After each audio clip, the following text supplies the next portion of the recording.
This episode is a tough one because there's 5 controversial chapters that might make you go, oh wow, now I remember why I don't read the Old Testament that often, that are lumped together right here. You know, the fun stuff. Why not jump right in? Abraham was visited by 3 men sent by God. Their message was that Sarah would conceive a child, which made her straight up laugh. But Sarah denied, saying, I did not laugh, for she was afraid. He said, oh yes, you did laugh. Though it seemed ridiculous to her, nothing is too hard for the Lord. Then the Lord himself appeared and told Abraham that he was about to destroy Sodom and Gomorrah because of their wickedness. Abraham, supposing that not everyone in Sodom and Gomorrah was wicked, asked whether the Lord would spare them, if 50 or 45, 40, 30, 20, or even just 10 righteous people were in those cities. And the Lord said yes. If he could find 10, he'd call the whole thing off. So the Lord sent 2 angels, or messengers, seeing who would be righteous enough to let them stay the night. Lot let them in and gave them the best food he had. Then comes the strangest part of this story, where all the men of Sodom surround Lot's house and insist he bring out the 2 strangers so they could know them.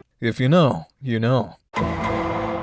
Lot refused, even going as far as to offer his daughters instead, for the purpose of protecting these men who were under his roof and thus his protection. Lot passes the test of hospitality. Then a miracle happened. The men were struck with blindness and couldn't find Lot's door. The angels then told him to grab his family and get out of there. Lot tried to get his sons-in-law to come with him, but they thought he was joking. So only him, his wife, and his daughters made it out, being explicitly told to flee for their lives, to not stop, and to not look back. Fire and brimstone destroyed the cities. Lot's wife looked back, and she became a pillar of salt. As Elder Holland puts it in his talk, Remember Lot's Wife, she didn't just look back. She looked back with longing for the lifestyle Sodom offered her, and lack of faith God could give her anything better. Lot and his daughters fled to a cave, and apparently they thought it wasn't just Sodom and Gomorrah that were destroyed, but the whole world, and they were all that was left, like with Noah and the flood. So they got their dad drunk and procreated, their children being the ancestors of the Ammonites and the Moabites, who were neighbors of Israel.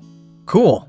So what was the sin of Sodom and Gomorrah? Apart from the obvious immorality displayed by its denizens along with Lot's wife and daughters, in Ezekiel 16 the Lord says, Now this was the sin of your sister Sodom. She and her daughters were arrogant, overfed and unconcerned. They did not help the poor and needy. They were haughty and did detestable things before me. Therefore I did away with them, as you have seen. In Genesis 21, Sarah has a son and calls him Isaac. Her laughter of disbelief, now a laughter of joy. This is immediately followed by Sarah demanding that Hagar and Ishmael, Abraham's other wife and son, be cast out. Abraham understandably didn't want to, but the Lord told him to do it, promising that he would take care of them and make a great nation out of Ishmael, and he did. Then comes Genesis 22. You know what happens. The Lord called out to Abraham and he said, Here am I, which is what you say when the Lord calls out to you. He told Abraham to take his son to Moriah and to sacrifice Isaac as a burnt offering. Mount Moriah, where Abraham was told to go, would one day, 1,000 years later, be exactly where the temple would be built. He did not hesitate. What do you think was going on through Abraham's mind? How would you react to such a command? Do you think he remembered God's many promises that he would have descendants as numerous as the sands of the sea? Do you think he remembered what the Lord had told him, that the purpose of life on earth was to be proved, to see if one would do all that the Lord would command them? Isaac called out to his father. Abraham said, Here am I, my son. Isaac asked where the lamb was for the sacrifice. Abraham didn't have the heart to tell him. They climbed up the mountain and built an altar where Abraham's greatest love would be soon sacrificed in pursuit of his greatest desire, righteousness. All his life, Abraham hungered for righteousness, to do all the Lord commanded him for all the blessings that God could give him. And there wasn't a thing he wasn't willing to do for the Lord. All throughout his story, Abraham's character and faith are tested. He's commanded to be perfect because the Lord is perfect. And he has passed all those tests. What's left? What more could God give Abraham in mortality but a small taste, a fleeting feeling of what it would be like for God the Father himself when he would sacrifice his only begotten Son, send him down into the world and watch him walk down that same road to be lifted up and slain for the sins of the world.